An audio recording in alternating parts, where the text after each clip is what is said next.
औज़ुबिल्लाहिमिनश्शैतानिर्रजीम बिस्मिल्लाहिर्रहमानिर्रहीम अस्सलातु वस्सलामु अलैका या रसूलल्लाह व अला आलिका व अस्हाबिका या नूरल्लाह सल्लल्लाहु अला मुहम्मद। अस्सलामु अलैकुम व रहमतुल्लाह। जी, आज का हमारा सबक मुनसरिफ और गैर मुनसरिफ की बहस करनी है, जिसमें से असबाब मना सर्फ, किस वजह से वो गैर मुनसरिफ होता है। ये कहते हैं ना कि ये गैर मुनसरिफ और गैर मुनसरिफ पर कसरा भी नहीं आता और तनवीन भी कबूल नहीं करता। तो अब इस सूरत के अंदर वो कौन सी असबाब हैं जिसकी वजह से उसको गैर मुनसरिफ कहा जाता है। तो वो 9 असबाब हैं कि जिसकी वजह से उसे गैर मुनसरिफ कहा जाता है। पहला अदल, फिर वसफ़, फिर तानीस, फिर मारफा, फिर उजमा, फिर जमा, फिर तरकीब, फिर वज़न फ़ेल, फिर अलिफ नून ज़्यादा तान। अब इसकी तरीफ़ा देखिए ज़रा। अदल ऐसा इसम है जो बग़ैर किसी सर्फ़ी कायदे के एक सीगे से दूसरे सीगे में तब्दील हो जाए, यानी कि बग़ैर किसी कवायद और बग़ैर किसी ज़वाबित के, किसी फार्मूले के बग़ैर, यानी हर सीगे को बनाने के लिए एक फार्मूला होता है। तो यानी कि उसको कायदे के मुताबिक उसको दूसरे सीगे में तब्दील किया जाता है। अगर इसमें फ़ाइल का सीगा बनाना है, अगर उसी को मफ़ूल का सीगा बनाना है, अगर उसको सिक्त शब्बा का सीगा बनाना है, तो जिस भी वज़न में उसको सीगा बनाना है तो उसका एक पैटर्न, एक तरीका है, एक रूल है। उस रूल को वजह से उसको एक शक्ल से दूसरी शक्ल में डाला जाता है। लेकिन अदल वो है कि बग़ैर किसी कवायद के एक सीगे से दूसरे सीगे में तब्दील हो जाए, तो इसको अदल कहते हैं। जैसे आमिरुन से उमरा, अब आमिरुन से उमरा बना है, अब उमरा आमिरुन से बना। अब इसमें कोई कवायद और ज़वाबित नहीं है, बग़ैर कवायद और ज़वाबित के बना है, लिहाजा इसको अदल कहते हैं। इसलिए उमर को उमर गैर उमर जब आता है तो हदीस में या दीगर में क्यों कहते हैं कि गैर मुनसिफ है, इसलिए कि पहली अलामत इसमें अदल है कि ये आमिर आमिरू से बना है और आमिरू से उमरा बना। अब बग़ैर किसी कवायद और बग़ैर किसी ज़वाबित के बना है, इसलिए इसको अदल कहते हैं। वसफ़ एक ऐसा इसम जिसमें ऐसी मुबहम ज़ात पर दलालत करे कि जिसकी सिफ़ के साथ उसको ज़िक्र किया जाए, जिसमें उसकी सिफत के साथ जिक्र किया जाए। जैसे अहमारू, कोई सुर्ख शय है, तो अब कोई सुर्ख शय है या काली शय है, ये कहते हैं कि ये बहुत सुर्ख रंग है, ये बहुत सफ़ेद है, ये बहुत काला है। तो ये जो सुर्ख और काला, ये उसका एक वसफ़ है, वो ज़ात नहीं है, वो उसका वसफ़ है। यानी कि उसके वसफ़ के साथ उसका रंग मुल्हिक हो गया है। ये काले रंग का है, काले रंग होना उसका वसफ़ है। ये सुर्ख रंग का है, सुर्ख रंग उसका वसफ़ है। तो जो वसफ़ हो वो भी गैर मुनसिफ होता है, के साथ जिक्र किया जाए। तानीस, जिसमें तानीस की अलामत पर मुश्तमिल हो, जैसे तलहातु। अब तलहातु तानीस की अलामत है, ये भी गैर मुनसिफ की तरह नहीं होता। हुमराउ जुबला। आगे मारफा, ऐसा इसम जो किसी नाम पर मुश्तमिल हो, कोई भी नाम हो, उमर, अली, तलहा, जुबैर, ये सारे मारफा हैं क्योंकि ये किसी चीज़ का नाम है, मुसम्मा है, ये किसी चीज़ का नाम है। क्यों सर्फ और नहव की ज़रूरत हमें? आप जाए अदालतों में चले जाएं तो वो क्या पढ़ते हैं? मुसम्मी। हालांकि मुसम्मी कोई लफ्ज़ नहीं है, ना मुसम्मा नाम को कहते हैं, लेकिन क्या पढ़ते हैं? मुसम्मी। क्यों? इसलिए कि उनको सर्फ और नहव नहीं आती। हमने बात कहते हैं कि उलमा को कुछ नहीं आता।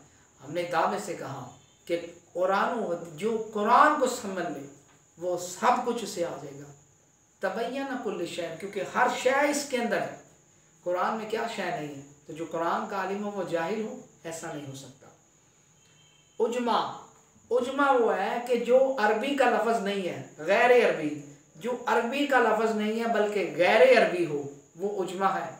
जैसे इब्राहीम हो, मूसा, ये सारे जो हैं, ज़करिया अलैहिस्सलाम, ये सारे जो हैं ये उजमा हैं। उजमा उसे कहते हैं, उजमा ये गूंगों से बना है, जिसको हम कहते हैं ना गूंगे, वो अरबी वाले कहते हैं ना ये तो अजमी है। इसी अजमी का माना गूंगा और इसी अजमी से उजमा बना है। तो गैर अरबी, तो ये भी गैर मुंसिफ। जमा, जमा मुंतगल जमू के वज़न पर जो है, जमा मुंतगल जमू के वज़न पर जो आएगा वो भी गैर मुंसिफ होगा। वो मैंने अभी नहीं करवाए, इंशाअल्लाह मैं अल्लाह की तौफीक से, हज़ूर सल्लल्लाहु अलैहि वसल्लम की नज़र करम से वो इंशाअल्लाह मैं इसके जब सर्फ पढ़ाऊँगा तब आपको बताऊँगा कि इसके क़वाइद व ज़वाबित क्या हैं। जमा मुंतगल जमू के औज़ान है, वज़न है, वो इंशाअल्लाह फिर वो भी अल्लाह की तौफीक से इंशाअल्लाह वो भी करवाएंगे। तो जैसे मिसाल फिलहाल देखें, मसाजिदु जमा मुंतगल मजमू, तरकीब वो है कि जो दो अस्मा इस तरह आ जाए कि दरमियान में कोई हरूफ पेशीदा ना हो। जैसे मादी या मादी यक़रबू, अब ये दो लफ्ज़ हैं, दो लफ्ज़ के दरमियान कोई चीज़ महजूफ नहीं है। दो लफ्ज़ और दरमियान में कोई शय ना हो, दरमियान में शय से मुराद ये कि इबारत बीच में कोई चीज़ महजूफ भी ना हो। दो लफ्ज़ हों और जुड़े हों और दरमियान में कोई चीज़ महजूफ ना हो, वो तरकीब है। वज़न फ़ेल, इसम का ऐसा वज़न हो जिसे उज़ान फ़ेल में शामिल किया जाए। जैसे अहमदू, अब ये अहमदू अफ़आलू के वज़न पर, तो ये वज़न है जो इस किसी वज़न पर आए वो वज़न फ़ेल है। फ़ेल के वज़न पर आए जो किसी ऐसे वज़न पर आए जो उज़ान फ़ेल पर मुश्तमिल हो, तो ये अफ़आलू के उज़ान पर है, के वज़न पर है, तो रियाज़ा ये वज़न फ़ेल है। वज़न फ़ेल किसी फ़ेल के किसी उज़ान पर है, वज़न पर है। अहमरू अहमदू ये वज़न है। और वज़न अलिफ नून ज़ायदा तान जिसके आखिर में अलिफ और नून का ज़ायदा हो, अलिफ नून ज़ायदा हो। जैसे इमरानुन, तो इमरानुन के आखिर में क्या आया? अलिफ नून, तो अलिफ नून ज़ायदा तान। उस्मानु अलिफ नून आखिर में आया, तो अलिफ नून ज़ायदा तान ये हो गया। तो जिसके आखिर में अलिफ नून आ जाए वो अलिफ नून ज़्यादा तान होता है।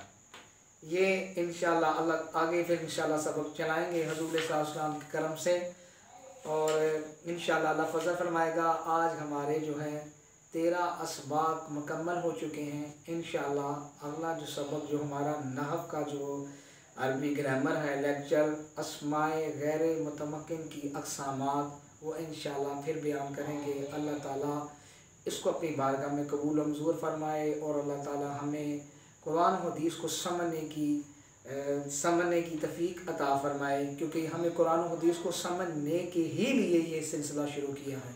अल्लाह हज़ूर सल्लल्लाहु के रहने पाक सदका ये मेरा समझाना और आपका आगे समझ कर आगे मज़ीद लोगों को शेयर करना, ये आपके लिए भी और मेरे लिए भी दोनों जहां में बख्शिश का ज़रिया बन जाए।